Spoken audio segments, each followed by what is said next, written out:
Olá, tudo bem? Sou Miguel do canal Investindo no Básico e neste vídeo você vai descobrir os 5 primeiros passos que todo investidor iniciante deveria dar. Desde então, dá um like, se inscreve no canal, compartilha com amigos que têm o mesmo interesse em investimento como você e responde um link que está na descrição para ajudar nos próximos vídeos.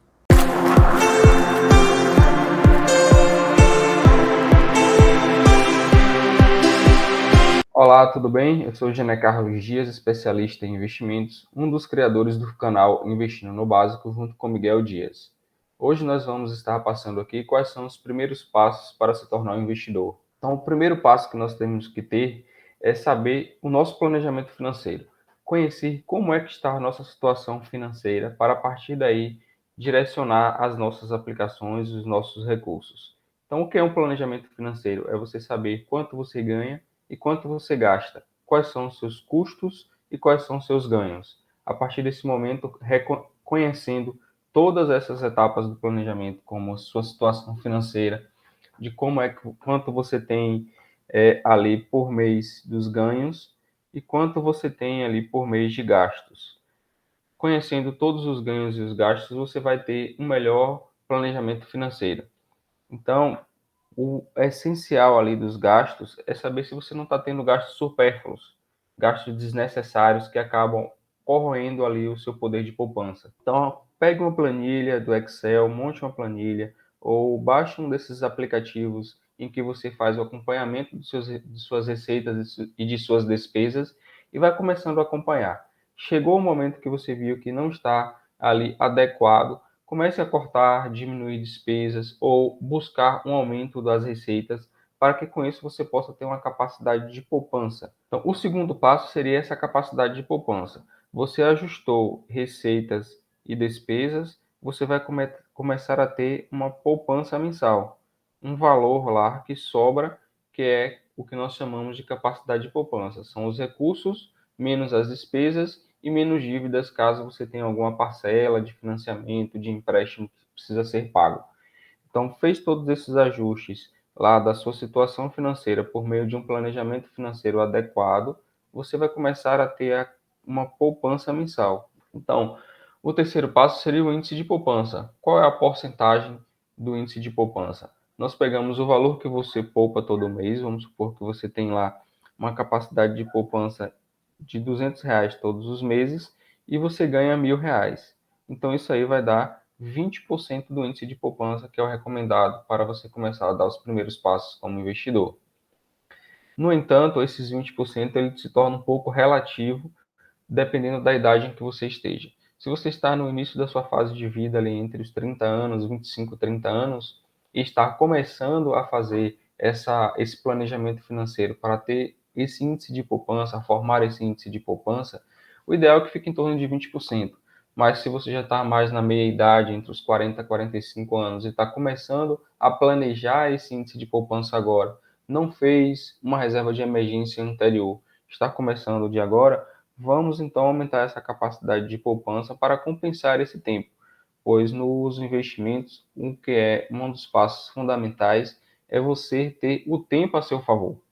Se eu já perdi essa parte do tempo ali, não fiz esse planejamento financeiro, não fiz uma adequação da minha situação financeira e não comecei a guardar para fazer e não comecei a ter essa capacidade de poupança, vamos começar ali a fazer um planejamento para que você tenha um índice de poupança acima de 20%, para compensar esse período que você ficou sem fazer, sem fazer essa reserva. O quarto passo é como utilizar esse índice de poupança. Você montou lá seu planejamento financeiro, reconheceu toda a sua situação financeira e começou a montar seu índice de poupança. Todos os meses você começa lá a ter essa poupança, esse valor guardado.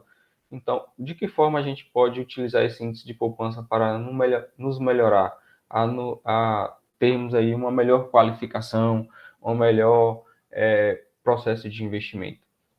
O ideal que nós estamos recomendando, não diria que seja o ideal, mas uma das nossas recomendações é que você pegue essa poupança que você montou, 50% você destina à sua carreira, como por exemplo a educação, a sua qualificação. Destinando essa porcentagem em qualificação, qual é o principal objetivo? É que você aumente no futuro as suas receitas. Se você tem mais qualificação profissional, você está mais bem preparado, você vai ter melhores salários, você vai ter mais rendimentos por ter uma melhor qualificação. Então, isso você no futuro, você começa a ter um melhor retorno. Então, esse 50% que nós estamos sugerindo, esse destino aí relacionado à educação, à sua qualificação, é para que você obtenha aí esse valor futuro de aumento das receitas, que é um investimento. Então, é uma forma de investir. Então, investir não é só colocar o dinheiro no banco e fazer ele render com as aplicações. Investir também é na nossa qualificação para que nós possamos, no futuro, obtermos melhores rendimentos. E aí você vai ter maior capacidade de poupança, maior dinheiro investido, maiores rendimentos e, consequentemente, um menor tempo para chegar na sua independência financeira.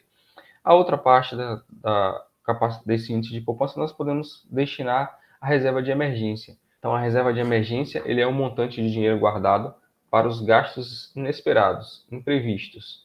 Nós recomendamos, e livros de planejadores financeiros recomenda que essa reserva de emergência seja de, no mínimo, 6 meses do seu salário.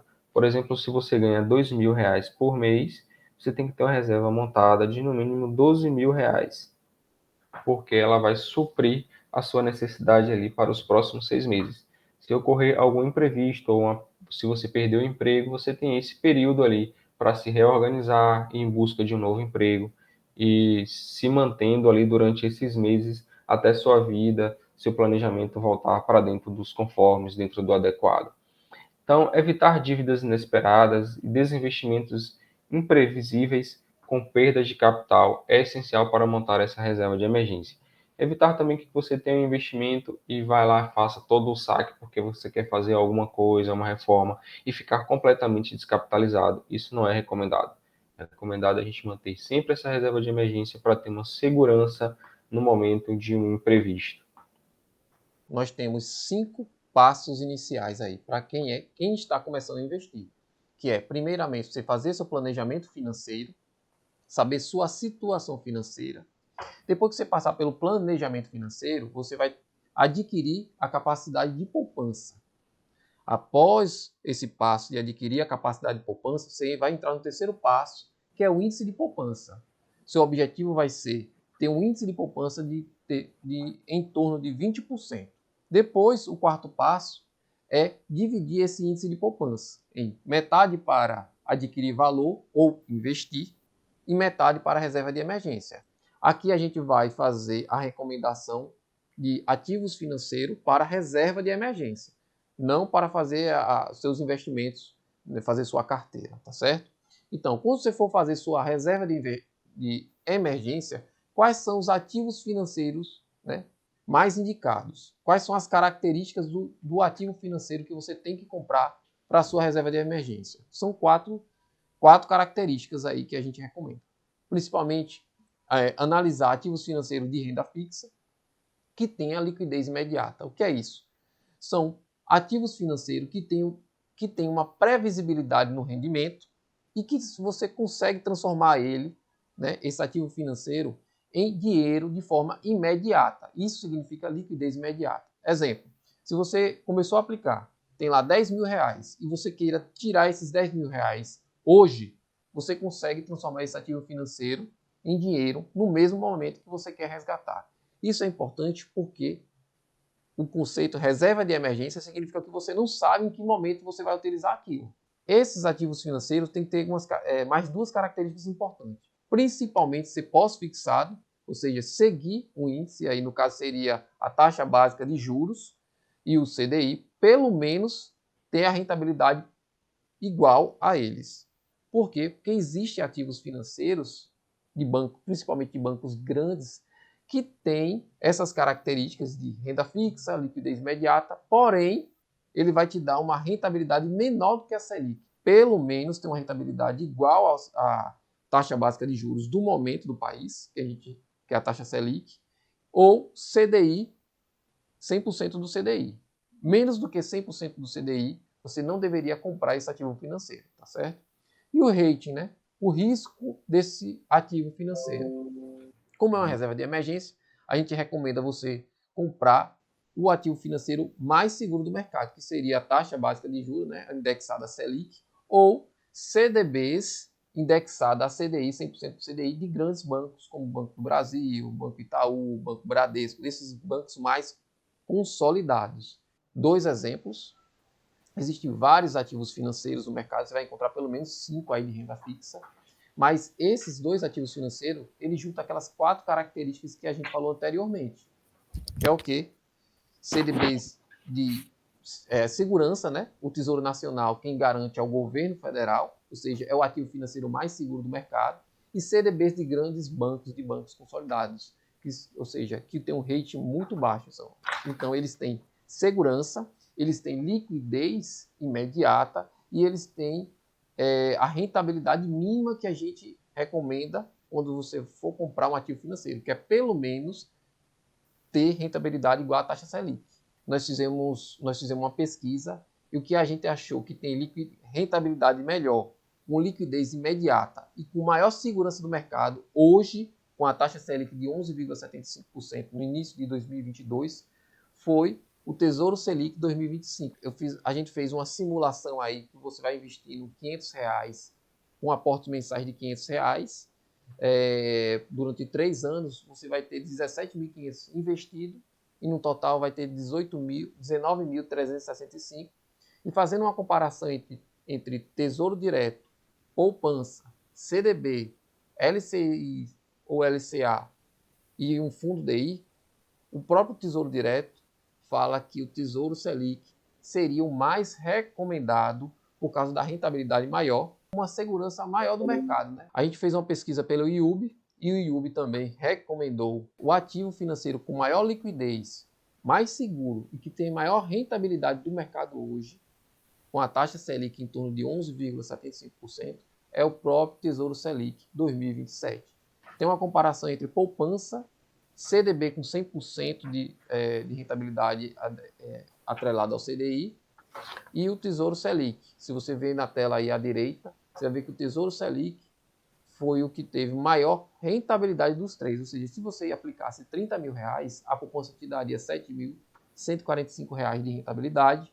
O CDB com 100% de CDI te daria uma rentabilidade de R$9.429 e o Tesouro Selic te daria uma rentabilidade de R$9.973. E com o risco mínimo de mercado. Se você observar a última seta, tem falando risco de perder dinheiro. Está no mínimo.